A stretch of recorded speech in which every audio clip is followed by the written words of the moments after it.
convening our final one for the triennium. The rush is not for my own sake, I promise. It's for our guests appearing before the public forum, of which we have two. I'd like to welcome Callum Steele-McIntosh and Erica Blundell. Welcome. We have apologies from Yvonne Mitchell, who has provided a thorough written report that has been circulated before you, and you can have that for your own reference. But Erica and Callum attended the most recent Aspiring Leaders Forum. They are on that august staircase before you, and I'll hand it over to the two of them to reflect upon their experience. Welcome. Thank you, tēnā koutou. My name is Erica, and this is Callum, and of course Yvonne can't be here with us today, but she's very sorry that she can't share her experience, and she hopes that she gets another opportunity later on. So yes, we recently attended the latest Aspiring Leaders Forum in Wellington, and so talking to the other delegates, we actually had some mixed opinions going into the forum. Some of us had heard of the forum before, some of us hadn't. Personally, I remained a little apprehensive that it would resemble other leadership forums that I've been to, which actually are quite rigid in the way that they're run and present attendees with a one-size-fits-all kind of model of leadership. However, I soon found that the Aspiring Leaders Forum surpassed any expectations that I could have had, and it was actually a really unique experience. So I'm just going to start by talking about my personal experience and what I took away from the forum, and then Callum is going to add his flavour to that on top of it. So the most salient lesson for me from the forum was the importance of having a grasp on who you are separate from who you serve. That focus on the human factor of leadership was established on the first day and reinforced pretty heavily throughout the days that followed. During the first evening, over a banquet dinner, Dame Jenny Shipley gave a cordial which focused on who-ness, which she defined as the people and places and things that define you as a person before a leader. She advised that this who-ness is to be chosen and invested in very carefully, as it is your source of purpose, it's your foundation, and it's also your source of strength and your site of celebration when things go right for you.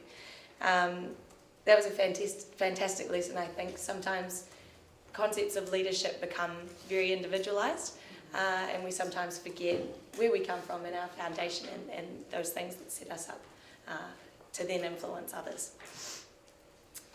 On the second day, Matt and Belinda Stott took us through an emotional workshop which was called How to Be Human. They offered us specific tools that allowed us to be emotionally vulnerable with each other, articulate our respective struggles, and actively listen with the intent of understanding each other. These exercises honed in on our humanity as a common factor and actually catalysed the forging of some incredible friendships. It was so moving to see the power of acknowledging each other as humans first and then leading forward feeling emotionally supported. Later we heard from Puna Wan O'Brien, who emphasised the importance of owning your own emotional space as well.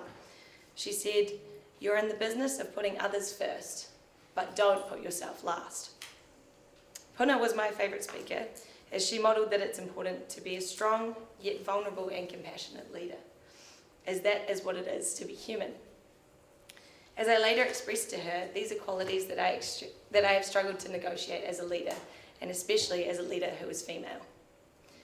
In hindsight, the unique kaupapa of the Aspiring Leaders Forum is actually perfectly summarised by the byline which is attached to it, which is on faith and values. The similar messages of each keynote speaker collectively encourage me to be confident in who I am, as it influences every element of how I serve others from there. Another speaker, Israel Cooper, skillfully summed it up when he said, "You can only build so high on a faulty foundation," reinforcing the importance of investing in that faith, those values, and your who-ness. My interview with DCC and Otago Community Trust members prior to the forum helped me to acknowledge that I have struggled with the concept of authentic leadership. The Aspiring Leaders Forum gifted me with the understanding that being an authentic leader is leading by being human first. I saw this in action through not only the keynote speakers, but also from my fellow delegates. My ability to attend and contribute to this forum was an invaluable gift for which I have to thank the DCC and Otago Community Trust. I wholeheartedly support the scholarship attendance of future delegates from Dunedin and look forward to hearing about their experiences, which I know will be as outstanding as ours were.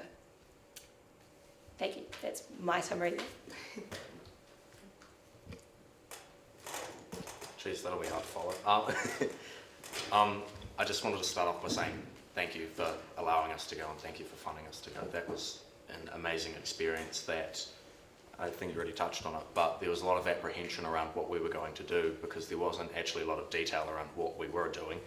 We knew it was a leadership forum, but leadership forums can either be very generic and that, be yourself, try your hardest, that kind of thing. But then they can also be much like what this was, which is extremely special and really awesome to go to. It's an invaluable experience that I'm not going to forget ever. So I had the PowerPoint up there with some photos, and we had the speakers come through, and each one presented different ideas throughout government and leadership and what those meant. And so the biggest thing that I took away from that was the role of leadership, which is that leadership is about enabling others, not necessarily controlling others, which I think can be confused a lot. Not controlling in necessarily a negative way, but the idea that leadership is about enabling others to do better than they could have if you hadn't been there. And that took me to a lot of personal experiences in my life where I've had situations, whether they be family or other kind of situations, where that kind of leadership is necessary. And so this forum opened my eyes up. And I got some quotes that I wrote down that I wanted to share that I took away from the forum. Leadership is how you react when you're in the furnace was one of the quotes that I really liked, which is that leadership is really easy to talk about and it's really easy to envisage and say, I am a leader. But it's really hard when you're in that situation because every kind of situation that requires leadership is not one where you want to be a leader because leadership is, as I'm sure you will know, it's hard. And the next one I had was, it's the pressure that you put on yourself that will get to you the most, which I thought was an awesome quote. That was something that I really related to, which is that when you're on a journey or when you're trying to do something, it's really hard to continue going because there's this big self-doubt that you have coming to you. And so when they talked about that, it's something that I've actually been repeating to myself a lot recently, which is when I tell myself in situations I don't think I can do this, I say, am I saying that because I can't do it or saying that because I'm doubting that I can do it? And I think 90% of the time it's apprehension and doubt that's not necessary. Something else is I can't tell you what I learned in university, but I can tell you who my friends are, which I think really idealized a value that I hold really strong, which is community and family, because they're the most important things that I have in my life, and I'm sure the most important things that you have in your life. And another one was no failure of community will ever overcome any financial gain. So they were talking specifically about personal families, but I think that extends outwards in that if you focus your life on gaining things and collecting things, but don't focus enough on family and building those relationships, it's very hard to be an effective leader. I had some other ones, where are they? Sorry. Leadership is not about the title of the role, it's about what you do with the role, which I really liked. I've always been interested in government and local government, specifically local government, and going to this forum gave me a whole new perspective on what that was. Because I find that as someone who's not in local government, looking in is a whole different experience to having people tell you what it's like. So we met MPs like Michael Woodhouse and Chloe Swarbrick, who spoke to us, and they're all amazing people. And something that I noticed is that from a distance, politicians often look like people with ideological views and ideological headsets that kind of revolve around that. Whereas having them speak to us personally, not on the TV arguing at question time, was amazing, because you realised that they all want to get to the same place, they just have different ways of getting there. So everyone that we spoke to was really passionate, really driven, and they all wanted the best for New Zealand. And I think that's a really important part of being a leader, is wanting the best for your community or your city. Yeah, and so this forum, I've been to a lot of forums and a lot of different leadership events. It's something that I like. I've always been interested in policy writing and governance and things like that. And this forum was by far one of the best, or if not the best forum that I've ever been on. And I really thank you guys for funding us to go. It was amazing. Thank you. Kia ora koutou, and thank you for putting your hand up to go, and for coming back and sharing your reflections with us. And thank you also to our colleagues from the Community Trust who enable this to happen. I know Barbara Bridget and Barb Long from a staff and governance perspective are here. Are you happy to take questions? Good, because there's some. Councillor Gary. Thank you, Mr. Chair. As somebody that interviewed you, it's really delightful to hear your report back. And I just want to congratulate you both, and I'm sure Yvonne as well, for your presentation and the way you articulated what you learned. My question is around if you were asked to offer up one thing you would do, the way that you would use what you learnt to your community, what would that be for each of you? Getting into politics, yeah, really important, and it's really awesome. Going to university and noticing this year that they've got a big push on being enrolled to vote. A lot of people our age don't want to, and I'm sure it's everyone, but a lot of people just don't want to get into local politics because they see it as something that's so far off that it's not a reachable goal, which is completely untrue. And this form highlights that really well, how accessible and how special it is to live in New Zealand, where our government is so close and so easy to communicate with. You don't have that kind of communication with the government anywhere else in the world that I'm aware of. And I think that's something that's really special, especially in Dunedin, with such a strong community.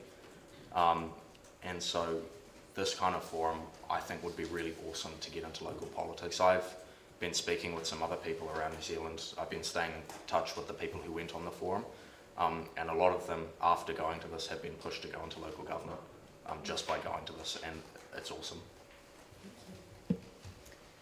From me, I think it's recognising that people will take, although the messages were pretty cohesive, which was awesome, people will also take their own individualised lessons from forums such as these, and actually so that is difficult to account for because everyone is going to take their own thing.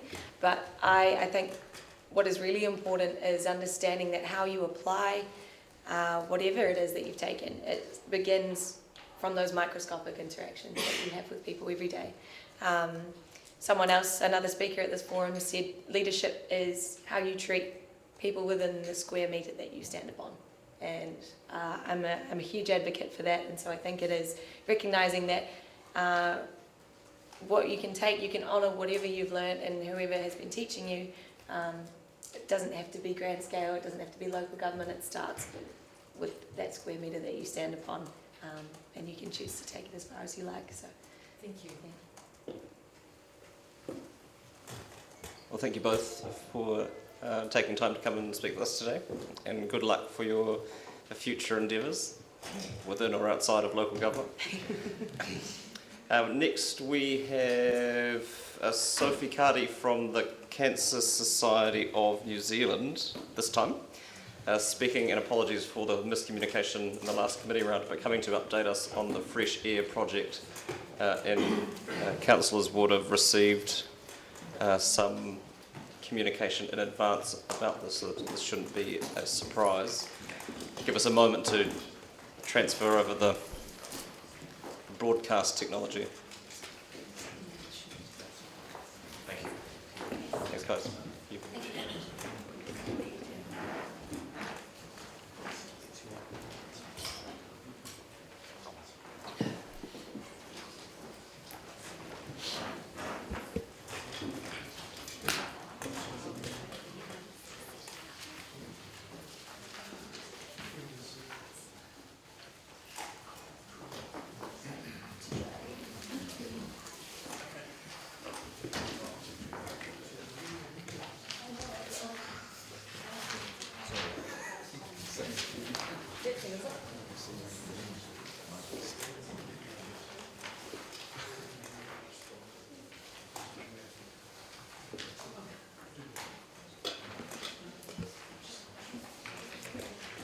Hello everyone. So my name is Gormal from the Southern District Health Board. Sorry, if you could bring that a little closer to you, Okay. that would be easier for those of us who are harder of hearing. Okay, cool. We're all yours. Okay. So my name is Gormal from the Southern District Health Board, and this is Sophie from the Cancer Society. We want to start off by apologising for missing the last meeting.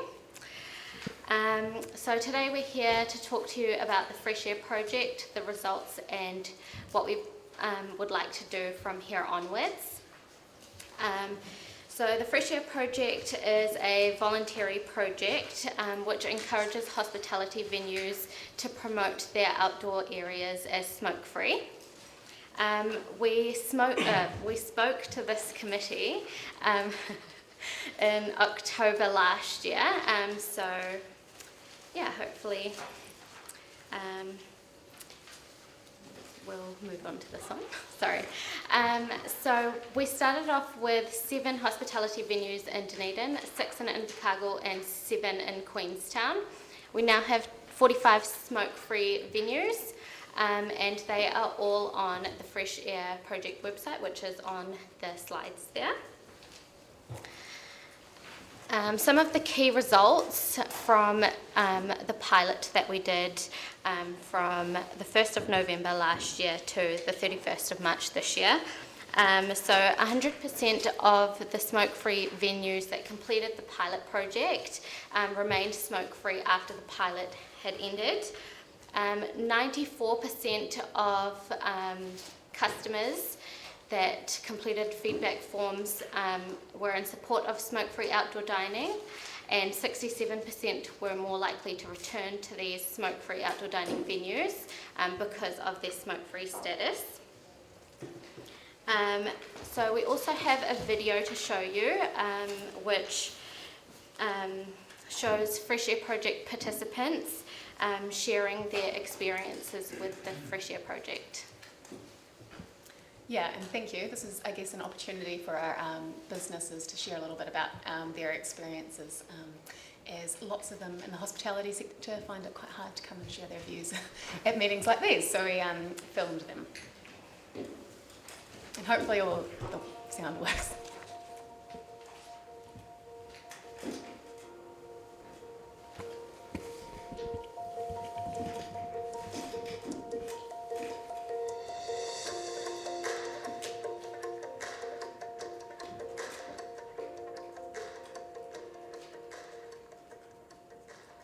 There's many reasons. I think for me, having an eating establishment is the first and foremost. We cook beautiful fresh food, and if you're going to be eating food, you want it into a fresh environment.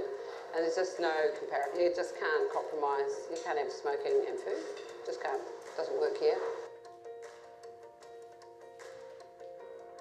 It's generally a cleaner work environment. The guys, there's less cleaning, ashtrays, picking up butts.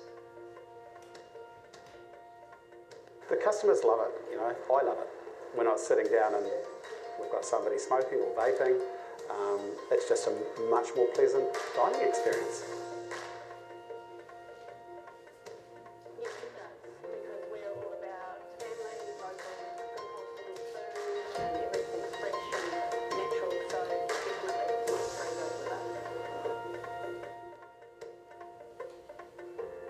with us. I think it's the future. It's progressive. It's what's going to happen. It's for the benefit of everybody. Those that do smoke still can. Just away from where everyone else is eating. So we've chosen to be smoke-free for a few reasons. Primarily, it is a health concern of ours. We are trying to provide an experience for the customers. We have enough smoke in the kitchen and our meats, and if people are smoking outside, quite often the smoke will waft inside and give the customers a bit of an unwanted experience as well. Yeah, we would. So I myself like to go out for brunch and breakfast, and it's nice for us to go out to different environments and know that they'll also be smoke-free. I'm moving forward to hopefully a smoke-free New Zealand. On a personal level, yeah, I would. I'd like to be able to go I think Queenstown should be smoke-free because that's what we are, a clean environment. People come here because we're beautiful, it's fresh air and everything like that. So yeah, I would like to see this happen with everyone. Alfresco dining is a big thing now. There's people out there that will prefer to sit outside on a quite a cool day rather than actually sit inside because they like that outside environment. And I'm trying to provide an environment that I can look after them as well by having a smoke-free area. It's the same as what it is inside. And I can never understand why you're not allowed to smoke inside, but you can serve alcohol and food, and you're serving alcohol and food out on the tables and you're permitted to smoke. So it's just a double standard. I think the whole restaurant scene should be always smoke-free regardless of where the seating is. And I'm hoping one day, like there's a couple of towns in New Zealand that have gone smoke-free in their main street areas, and I'm just hoping that Dunedin will be in that way as well.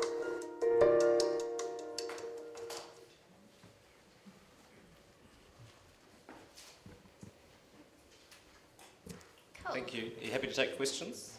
Oh, we haven't finished. How much longer do you need? How much longer do you think we need? Not too much longer.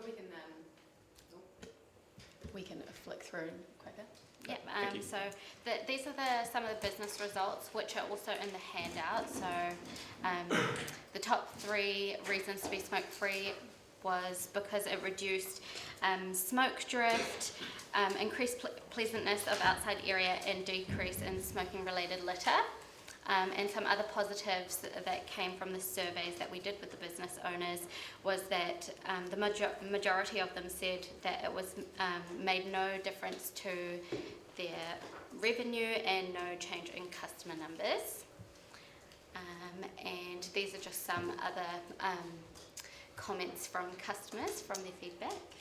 Yeah, and I guess lastly, we'd like to thank the council for endorsing the voluntary project. It's been really great, and I think it's been really successful having the positive messaging out in Otago and Southland and in Dunedin. On this slide is just a bit of an example of the smoke-free outdoor dining policies that are happening elsewhere in local government. Local government have done it in a range of different ways. I think Auckland and Wellington have perhaps the most comprehensive smoke-free policies and action plans. Others have done adding smoke-free outdoor dining to leases, others have just expanded their public spaces policies, and others have done bylaws. So I guess today we'd like to talk to this committee and engage in discussion around what next, especially in Dunedin, around some of the possibilities for smoke-free outdoor dining. So I guess one of the first ones would just be to introduce smoke-free requirements for council leased outdoor dining premises. I think the results from our project are pretty solid, and I would see no reason to not going with number 1. However, some other councils, like Hutt City Council, also offered an option 2 to offer a permit waiver for businesses who voluntarily went smoke-free in their outdoor dining. And I guess number 3 would be the gold standard, I guess, implementing a smoke-free action plan and having some set timelines and goals. And I guess that would include any actions that the council wanted to take on smoke-free outdoor dining as well. So if you did offer the permit waivers, for example, it would be good to have some plans and timelines around how long that's going to last and maybe when you're going to plan to progress to smoke-free requirements in all council leases. And of course, we're more than happy to continue collaborating and supporting with the resources and positive messaging as project partners. And we've already done some great work, I guess, with operational staff in the council as well around some of the city redevelopment projects like the Bee Park, and your green spaces and public spaces are already smoke-free. So I think the Fresh Air project is just a really great collaboration with the business sector as well. And you've all seen my map before, but this is a new one around the smoke-free outdoor dining policies and spaces around the country. So it's really small, so I can send that around in a bigger format for those who are interested. It just looks at bylaws versus including outdoor dining and leases versus voluntary projects, and where the Fresh Air project is around the country as well. And so yeah, I guess we're definitely open to engaging in discussions and happy to take questions, but would really like to ask where to from here, really. Yeah, thank you. And your invitation to engage in discussion is welcome, but not potentially the best use of this forum. People are happy to, if you're happy to take questions, I'm sure people will have some. Councillor Wilson's going to have a heart attack if I don't move from the chair to extend the time limit of public forum beyond the half an hour. Seconded, Councillor Wilson. All those in favour? Those against? Carried. Questions? Councillor Benson-Pope. Thank you. Thank you for your original presentation and also for the work you've done leading up to coming back to prod us further. Two questions. One of them you've answered with the specific recommendations about where to from here. Thank you very much for that.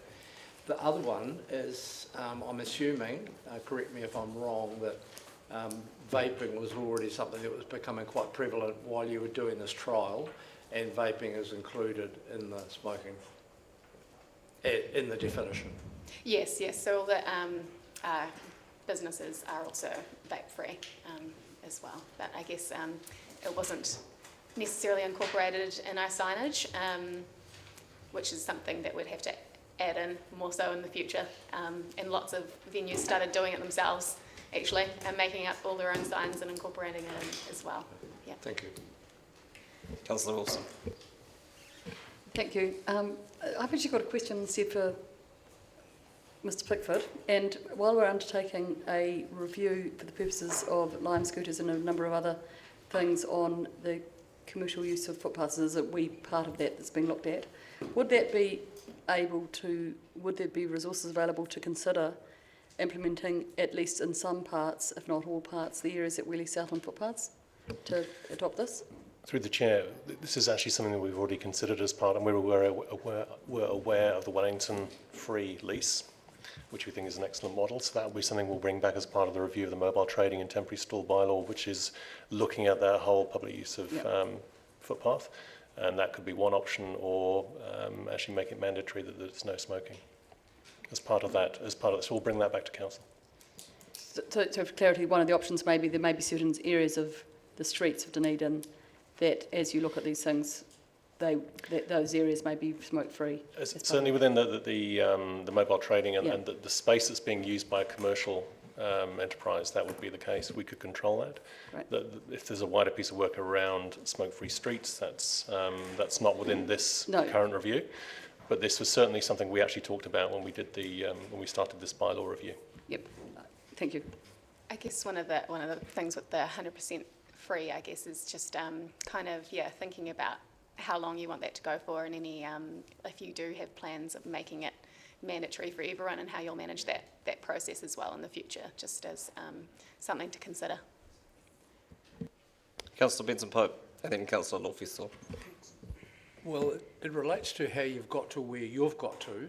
How do you think this is best led from the information you have about what's happened in other cities, where clearly you've demonstrated pretty overwhelming support from people who have experienced the trial, and similar support from the business owners? Is this something that is driven by a number of parties simultaneously, or is it something that you expect the council should best lead, or what's been most successful elsewhere?